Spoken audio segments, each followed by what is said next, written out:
छोटे से गांव में रामलाल और उनकी पत्नी कमला रहते थे। दोनों बहुत सीधे सादे और भोले थे। उनका बेटा मोहन शहर में नौकरी करता था।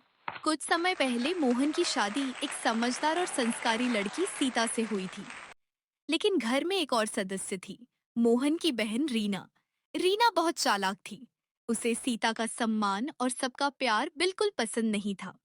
जब से ये सीता आई है, सब इसकी तारीफ करते हैं। अब मैं ऐसा खेल खेलूंगी कि सब इससे नाराज हो जाएं। एक दिन कमला जी ने सीता को कुछ पैसे दिए। बहू, ये पैसे रख लो, घर का सामान ले आना। सीता बाजार चली गई। तभी रीना चुपके से अलमारी से कुछ पैसे निकालकर अपने कमरे में छिपा देती है। शाम को अरे माँ, अलमारी में जो पैसे थे वो कहाँ गए? क्या पैसे गायब हैं? आज तो घर में सिर्फ भाभी ही अलमारी के पास गई थी। कमला और रामलाल सोच में पड़ गए। बहू, क्या तुमने पैसे निकाले थे? नहीं माँ जी, मैंने सिर्फ वही पैसे लिए जो आपने दिए थे। झूठ बोल रही हैं। सीता को समझ आ गया कि कोई उसे फंसाने की कोशिश कर रहा है, लेकिन उसने बहस नहीं की। माँ जी, सच्चाई जल्दी सामने आ जाएगी। अगले दिन रीना ने फिर शरारत की।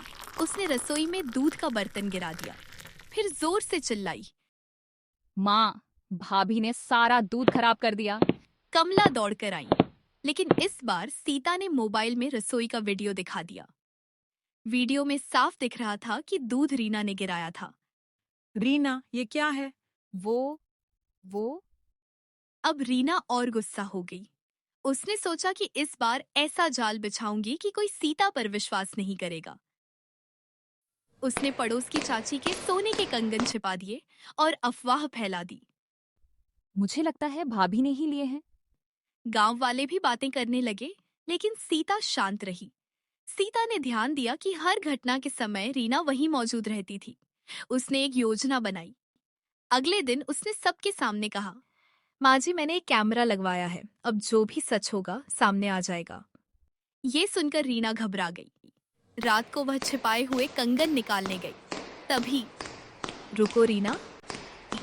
साथ में रामलाल, कमला और गांव वाले भी आ गए। रीना के हाथ में वही कंगन थे। रीना, तुमने अपनी ही भाभी को बदनाम करने की कोशिश की। हमें तुमसे ये उम्मीद नहीं थी। रीना रोने लगी। मुझे माफ कर दीजिए। मुझे जलन हो रही थी क्योंकि सब भाभी की तारीफ करते थे। सब लोग रीना से नाराज थे, लेकिन सीता आगे आई। पिताजी, गलती सबसे होती है। अगर रीना दिल से माफी मांग रही है तो हमें उसे एक मौका देना चाहिए। भाभी, मैंने आपके साथ बहुत गलत किया। अब हम बहनें बनकर रहेंगे। रीना ने सीता को गले लगा लिया।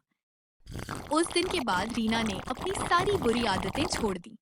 वह सीता की मदद करने लगी।